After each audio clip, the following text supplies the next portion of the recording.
En medio del campeonato mundial, con el país mirando hacia otra parte, la Asamblea Nacional, que todos sabemos quién la controla, ha aprobado o está aprobando una serie de proyectos de leyes que podrían transformar profundamente, positivamente o negativamente, trataremos de averiguarlo, la estructura jurídica del país. Está aquí un prestigioso jurista, además asambleísta, el doctor Luis Fernando Torres, de la provincia de Tungurahua. ¿Cómo está usted, doctor? Buenos días. Buenos días, muchísimas gracias por la invitación. Aprobamos la ley de aguas con una votación dividida. La mayor parte, por supuesto, votó a favor, otros en contra y otros votos del gobierno. Claro, sobre 100 votos. Me sorprendió su voto. ¿Por qué se abstuvo? Porque en la ley se hace constar de manera expresa una serie de protecciones y garantías para las juntas de regantes, que en la provincia de Tungurahua juegan un rol fundamental. Sin embargo, hice notar que en la disposición transitoria 11ª se coloca una espada de Damocles sobre las propias juntas, porque después de garantizárseles todo, al final se dice que la autoridad única del agua, en otras palabras, el delegado del presidente de la República, hará un examen, un inventario, una evaluación de la gestión operativa, financiera y administrativa de las juntas. Al final habrá un informe, pero mientras se hace esa auditoría y se elabora ese trabajo, esas juntas estarán definitivamente con una espada de Damocles sobre su organización. Oí a varios asambleístas de la oposición, los opositores, como diría el presidente Correa, como dijo el presidente Correa cuando intentó y no pudo hablar inglés en Harvard. Los opositores dijeron que el objetivo de esta reforma es que el presidente de la República tenga, a través de su delegado, el control directo del agua para poder usarlo políticamente. ¿Le parece justo o injusta esa apreciación? La autoridad única del agua va a estar representada por un funcionario designado directamente por el presidente de la República a nivel nacional, y este a su vez nombrará a sus delegados en cada una de las provincias. En el entorno autoritario en el que vive actualmente en el país, en el que no existe una verdadera democracia constitucional, lo más probable es que ese funcionario no cumpla un papel técnico, sino que sea un gran operador de orden político. Pensando en las elecciones del año 17. Pensando en las elecciones del 2017, en la estabilidad del gobierno y en la capacidad de penetración en un sector que ha sido bastante resistente, básicamente, a aceptar los designios del poder estatal. Básicamente en la Sierra Ecuatoriana es donde menos votación a nivel porcentual ha obtenido el primer mandatario en las últimas elecciones y consultas populares. En la costa ha obtenido grandes votaciones, en la sierra no, y la resistencia no solamente ha estado en las ciudades, sino en el campo. Con esta nueva ley y con ese funcionario de altísimo poder, si este no va a cumplir objetivamente su papel como técnico, se convertirá en un operador político más. ¿Y se puede actualmente usar el agua como método de conquista política o de coerción política? Claro, depende de las competencias asignadas, y resulta que este delegado va a tener competencias para anular, dar por terminadas las concesiones o para entregar el uso del agua a aquellos que la solicitan. Es el mayor poder, de tal modo que se convierte en la autoridad, es así, rectora absoluta en el manejo del agua. El Consejo Multinacional y Pluriétnico que se crea, integrado por una diversidad de actores, prácticamente va a ser un órgano pintado en la pared. Tiene una serie de competencias, pero todas ellas son declarativas para ver qué ocurre, pero a la hora de tomar decisiones no tiene ninguna competencia ese Consejo Plurinacional. Le pregunto si otra afirmación es justa o injusta, merecida o inmerecida. Aquella sostenida por la CONAIE, por ejemplo, de que el gobierno lo que pretende finalmente es poder privatizar el agua. Ese es un falso dilema entre privatización y no privatización. Yo hasta ahora no entiendo qué significa privatización para los voceros del gobierno y para muchos voceros indígenas.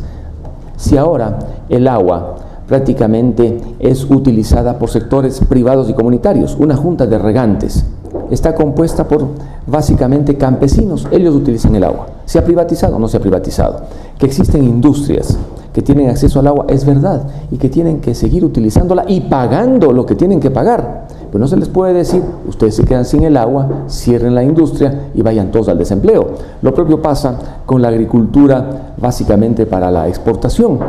Si ellos utilizan agua, que paguen lo que tienen que pagar, pero no se les puede decir, ya no más agua. Ese es un falso dilema, y creo que el movimiento indígena ha caído en esa trampa que el propio régimen, con una dialéctica muy bien administrada y manejada, ha presentado a la comunidad. Aquí de lo que se trata es básicamente de estatismo versus organización comunitaria.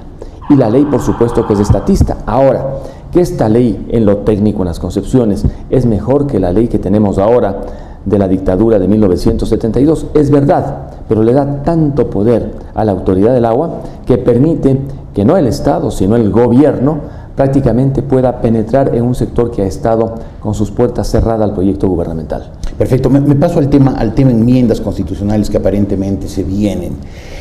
¿La vía que anuncia el gobierno es la jurídicamente válida? No es, porque tratándose de garantías y de derechos, el camino no es el de la enmienda y tampoco el de la reforma. ¿Cuál sería entonces? Solamente una constituyente. La esencia del Estado constitucional de derechos y justicia está en el garantismo, en el respeto completo a los derechos. Si se le quiere vaciar al Estado constitucional de garantismo y de derechos, debemos ir a una constituyente. No es suficiente hacerlo mediante una enmienda o mediante una reforma con una consulta popular. Constituyente, para cambiar el garantismo. Los asambleístas del país con el proyecto directamente a la Corte Constitucional. Cuando, sin que pase por el Congreso. Por supuesto, eso es lo que dicen en los anuncios oficiales. Lo que deberían hacer es presentar a la Asamblea. Y una vez que el proyecto es recibido en la Asamblea le pide su opinión a la Corte Constitucional. Que la va a dar favorablemente, ya todos sabemos. Es una Corte lamentablemente subyugada, independientemente de los buenos o buenas jueces que pueda haber allí. Ahora, ¿cuál es el propósito central, según su criterio, de estas enmiendas que propone Correa? Abrir el camino para la reelección presidencial indefinida y consecutiva, y va a justificar lo de la reelección con otras reformas que podrían parecer obvias. Por ejemplo, cambiar la palabra provisional por previsional. Dice, claro, hay un error en la Constitución, cambiémoslo, pero ese es un tema simplemente cosmético. Claro. El tema de las Fuerzas Armadas sí es preocupante. ¿Por qué? Porque se quiere constitucionalizar lo que ya aprobaron mediante ley.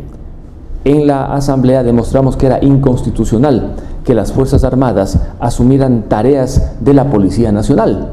Ahora van a hacer un cambio para que lo inconstitucional se convierta en constitucional. En el tema de la comunicación, convirtieron a un derecho, al derecho a la libre información, en servicio público. Con lo cual el Estado va a controlar ahora sí toda la información, y el plan de perpetuación del señor Correa se volverá perfecto, se redondeará. Claro, entonces lo inconstitucional que consta en la Ley Orgánica de Comunicación lo van a trasladar a la Constitución, para que la Corte Constitucional diga, sí, como ya está en la Constitución también, ya no es inconstitucional lo que dice la Ley Orgánica sobre esta transformación de un derecho en servicio público. Ahora, es evidente que no van a hacer lo que usted dice, o sea, que no se va a hacer una constituyente. Lo va a aprobar la Corte Constitucional, irá a la Asamblea, levantarán la mano y listo. Pero, ¿qué se puede hacer frente a eso? Bueno, si nos le pregunto ya no al legislador, al político. Por supuesto, si nos cruzamos de brazos, habrá solamente un discurso y una sola agenda. Y claro, se impondrá. Hay que generar una agenda distinta, democrática e institucional. Y ello pasa básicamente por el hecho de pensar en la voz del pueblo. Y yo no descarto que pueda surgir una gran coalición democrática para recolectar firmas que reclame una constituyente para tratar los temas relacionados con garantías y con derechos. ¿Cuántas firmas se necesitarían? Bueno, no muchas, me parece que es el 8% del padrón, con unas 700, 800 mil firmas se podría abrir el camino. Es decir, después irá al Tribunal Electoral y descartarán cientos de miles. Y luego a la Corte Constitucional, que dirá no es constitucional. Ahora, usted habló de una gran coalición. ¿La gran coalición se refiere solamente para recolectar firmas? ¿O se refiere para estructurar una fuerza política suficientemente sólida que pueda enfrentar al inmenso aparato propagandístico que tiene el gobierno? Bueno, los tiempos electorales se han adelantado con la presentación de esta enmienda constitucional por parte del oficialismo, lo que significa que tiene que adelantarse también el tiempo electoral para la oposición. Esta está obligada a construir definitivamente un gran frente que sea alternativa. ¿Lo están haciendo ya? Sí, algunas iniciativas se vienen avanzando por parte de algunos dirigentes políticos con quienes me he reunido, grupos ciudadanos, que ven ahora como desafío recuperar la democracia constitucional. ¿Eso es secreto? ¿O me puede dar los nombres de quienes están hablando?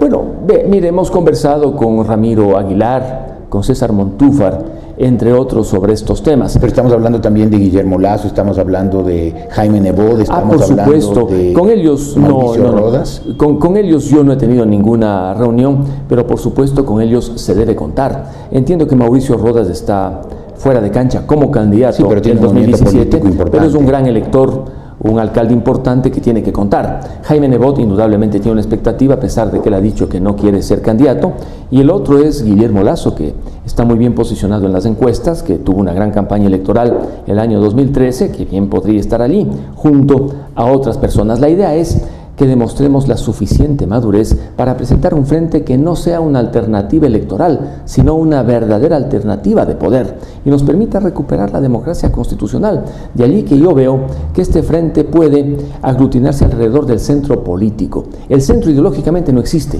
pero en la práctica política sí. La idea entonces es que puedan confluir desde diversos sectores ciudadanos importantes. Una buena figura nacional es el prefecto de la SUAY, Paul Carrasco. ¿Por qué no pensar en él también como uno de los grandes integrantes de esta cruzada democrática? Pero él no está en el centro, él está en la izquierda. Pero podríamos hablar en términos básicamente a recuperar lo que caracteriza una democracia, la tolerancia, el pluralismo que no existe. Y luego hablaremos de proyectos económicos, donde hay divergencias, pero en lo esencial no.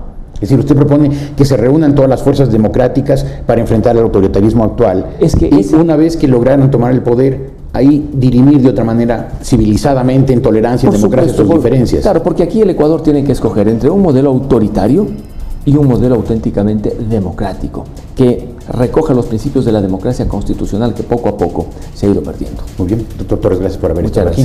Luis Fernando Torres, asambleísta, jurista.